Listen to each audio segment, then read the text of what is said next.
Bien-aimés dans le Christ, que la grâce de Jésus-Christ notre Seigneur, l'amour de Dieu le Père et la puissance du Saint-Esprit descendent maintenant sur nous pour nous aider à méditer cette parole afin qu'elle puisse porter du fruit dans notre vie pour la plus grande gloire de Dieu et le salut de nos âmes. En ce 5e dimanche du temps de Carême, j'aimerais méditer avec vous l'Évangile de Jésus-Christ selon Saint Jean, au chapitre 8, du verset 1 au verset 11. Jésus s'était rendu au mont des Oliviers. Dès l'aurore, il retourna au temple. Comme tout le peuple venait à lui, il s'assit et se mit à enseigner. Les scribes et les pharisiens lui amènent une femme qu'on avait surprise en situation d'adultère.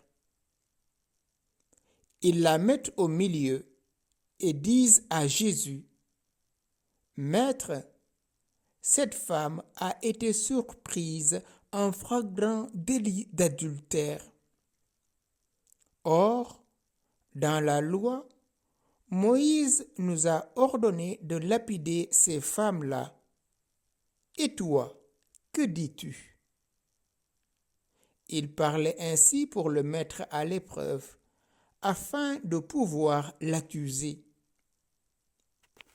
Mais Jésus s'était baissé et du doigt il écrivait sur la terre. Comme on persistait à l'interroger, il se redressa et leur dit: Celui d'entre vous qui est sans péché, qu'il soit le premier à lui jeter une pierre. Il se baissa de nouveau et il écrivit sur la terre.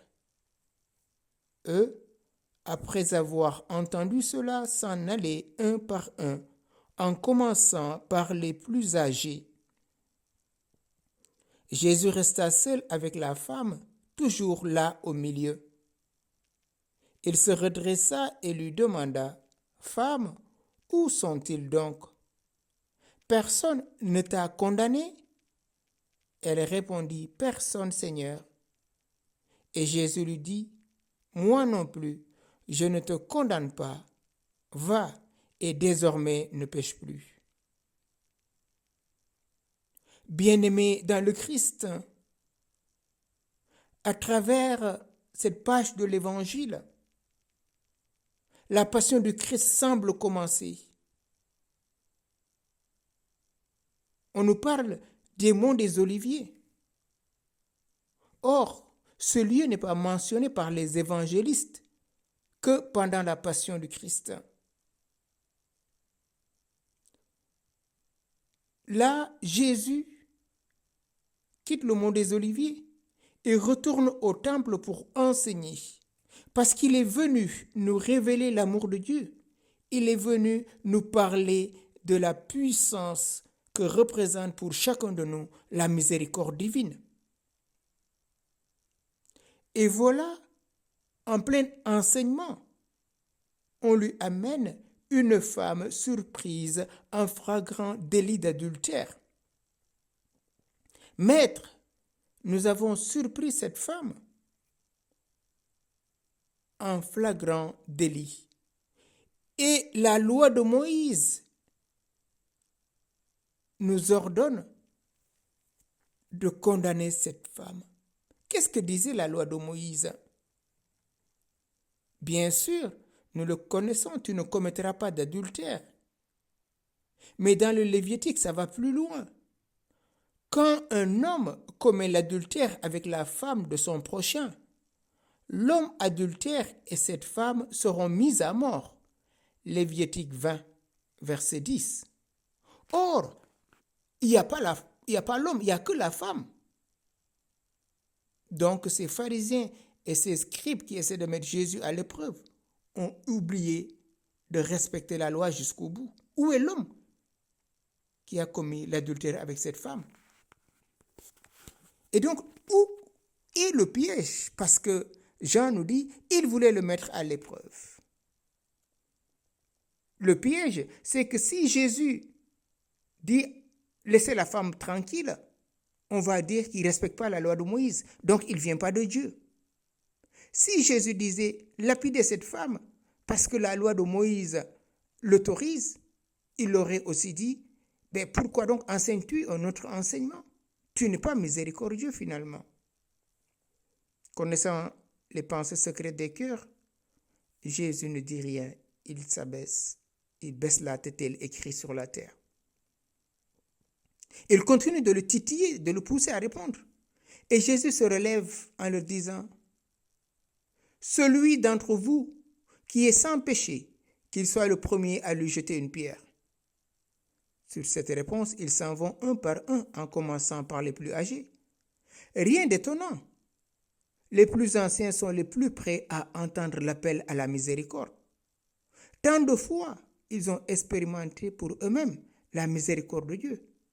Tant de fois, ils ont lu, chanté, médité la phrase « Dieu de tendresse et de pitié, lent à la colère, plein d'amour ».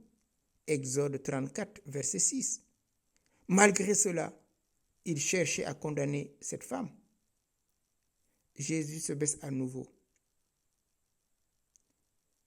Et tous étant partis, Jésus se relève la tête. « Femme, personne ne t'a condamné ?» Elle répondit, « Personne, Seigneur. » Et Jésus dit, « Moi aussi, je ne te condamne pas. Va et ne pêche plus. » Jésus est venu, frères et sœurs, pour sauver. Nous sommes constamment dans le jugement, en train de dénigrer les péchés des autres, en oubliant que nous-mêmes nous sommes pécheurs. Celui d'entre vous qui est sans péché, qu'il soit le premier à critiquer, qu'il soit le premier à juger, qu'il soit le premier à condamner. Être le premier à jeter une pierre était une expression connue de tous dans le contexte de la lutte contre l'idolâtrie. La loi ne disait pas que c'était le témoin de l'adultère qui devait lancer la première pierre, mais elle le disait expressément pour le cas d'idolâtrie, ce qu'on retrouve dans le Deutéronome 13, versets 9 à 10, ou dans le Deutéronome 17, verset 7.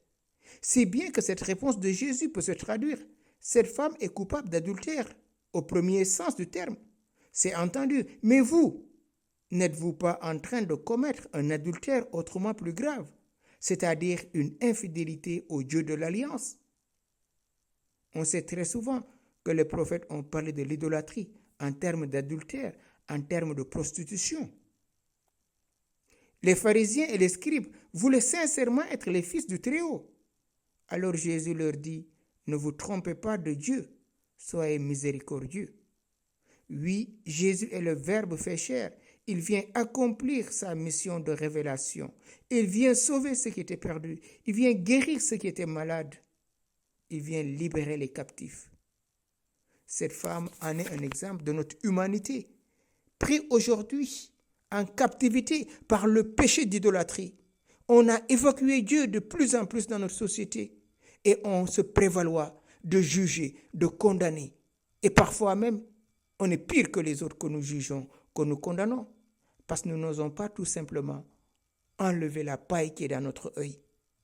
Demandons à Jésus de pouvoir venir aujourd'hui sonder nos cœurs pour nous libérer de tout pharisianisme, de tout jugement précoce, de toute condamnation active et de nous laisser le temps de regarder à l'intérieur de nous-mêmes, comme l'a fait l'enfant prodigue dimanche dernier. Il entrant à lui-même et se dit, dans la maison de mon père, il y a plusieurs ouvriers qui ont du pain en abondance et moi je meurs de faim.